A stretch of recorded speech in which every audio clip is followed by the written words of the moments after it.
એટલા યોગીમાનનો પ્રસંગ તમારે આખી જિંદગી યાદ રાખવાનો છે. કોઈ પણ જાતની ધીરજ જ મળે નહીં.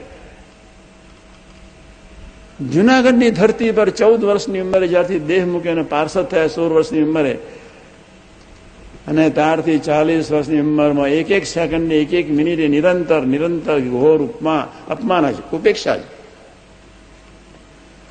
અને છતાં એ સાધુ હસતા જ રહ્યા, પ્રેમ આપતા જ રહ્યા. એનું હૃદય કર્મયુગને ભેટતા જ રહ્યા, દંડવત કરતા જ રહ્યા.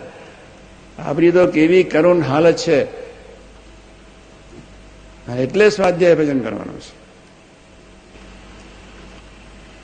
આજે તો જેસને મોતી પાથરી દીધા છે.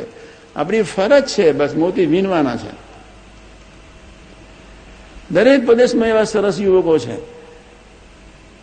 ચશ્મા લેવાનો છે.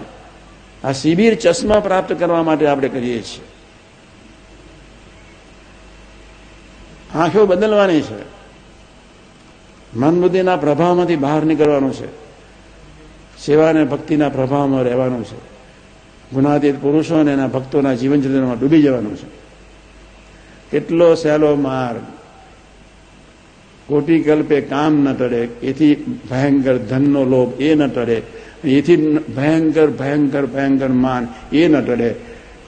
અને ગુણાતીત પુરુષોના જીવન અને ચરિત્રમાં ડૂબી જઈએ, ભૂક્કા ઉડી જાય. આજે એટલે સંકલ્પ કરજો. ભલે માનના આનંદ સંકલ્પ ઉઠે, જીભથી નપાસ ન થતા, સંકલ્પમાં ભળી ન જતા, બીજાની આગળ વાતો ન કરતા માન ડૂબી જવા. તમારા બાપ દાદાએ કેટલું સહન કર્યું. તમે કઈ વાડીના મૂરા, તમારામાં તો બરકત ક્યાં છે. સંપૂર્ણ પુરુષ, સુખિયા સ્વરૂપો, મંગલકારી સ્વરૂપો, બીજાને માટે જ જીવવા આવ્યા. બીજાને સર્વ પ્રકારે સુખિયા માટે જ એનું વિચરણ હતું. એ પુરુષ જેટલા ગરીબ થઈને વર્ત્યા, તું કઈ વાડીનો મૂરો. અહીં અનંત પ્રકારના લફડા છે. અનંત પ્રકારના કેટલા બાપ રે બાપ, સંકલ્પ વિકલ્પની હાર મારા. ગુણાદાન સાંઈ ગોપાલ સાંઈની વાતમાં લખ્યું છે, અનંતકાળ સુધી આત્માના ઉપર ચોરેલો ચિત્તની ભૂમિકાનો ખાડો ઉલેચાજ કરીએ, ખૂટ્યા બંધ નથી. અને ગુણાદાન સાંઈ વાતમાં બીજી રીતે લખી નાખ્યું કે 100 કરોડ ટન રેશમના દોરા ગૂંચવાયા હોય ક્યારે ઉકલે જ નહીં.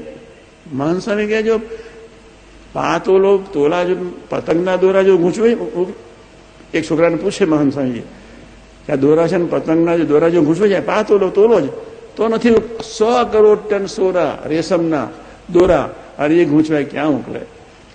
એમ જીવ ક્યારે શુદ્ધ થાય એમ નથી.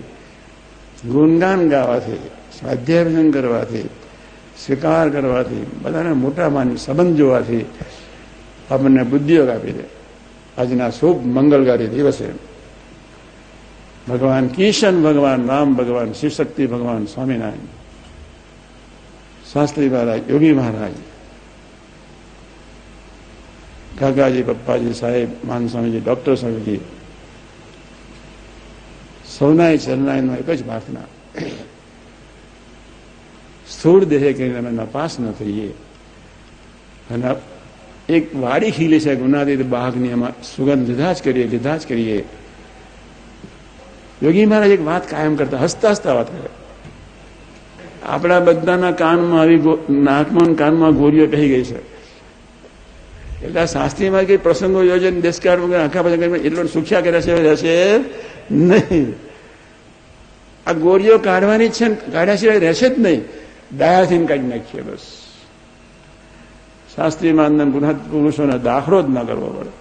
બધી જ ગોળીઓ દયાથી કાઢી નાખીએ. આટલી બધી સરસ વાતો, કેટલું સરસ કથા વાર્તા, 3 કલાકથી કેટલી કથા પીરસાઈ ગઈ. આપણે તો ખાલી હવે જય સ્વામિનારાયણ વાસણ ઊંધું નથી રાખવાનું, ખુલ્લું વાસણ રાખીને પાણી ભર્યા જ કરવાનું છે, અમૃતને ભર્યા જ કરવાનું છે. આજના શુભ મંગળકારી દિવસે ભગવાન કિશન ભગવાન, રામ ભગવાન, શિવશક્તિ ભગવાન, સ્વામિનારાયણ, શાસ્ત્રી મહારાજ, યોગી મહારાજ, કાકાજી, પપ્પાજી, સાહેબ, સ્વામીજી, માન સ્વામીજી, ડોક્ટર સ્વામીજી, સૌના ચરણારવિંદમાં એક જ પ્રાર્થના. પ્રમુખ સ્વામીજી મહારાજ, માન સ્વામીજી, ડોક્ટર સ્વામીજી, સૌના ચરણારવિંદમાં એક જ પ્રાર્થના અમને એવો સરસ બુદ્ધિયોગ આપો જેના ફળ સ્વરૂપે તમારા ગમતા પ્રમાણે વર્તીને અમારા જીવનને અમે તમારી સાથે સંબંધ બાંધીને દ્રઢ કરીએ, દ્વિશતાબ્દી મહોત્સવ સુધીમાં આના કંઈક ફળ ચાખીએ તે માટે અમને ખૂબ બળબુદ્ધિને શક્તિ આપો. એ જ પ્રાર્થના સહેજાન સ્વામી મહારાજ.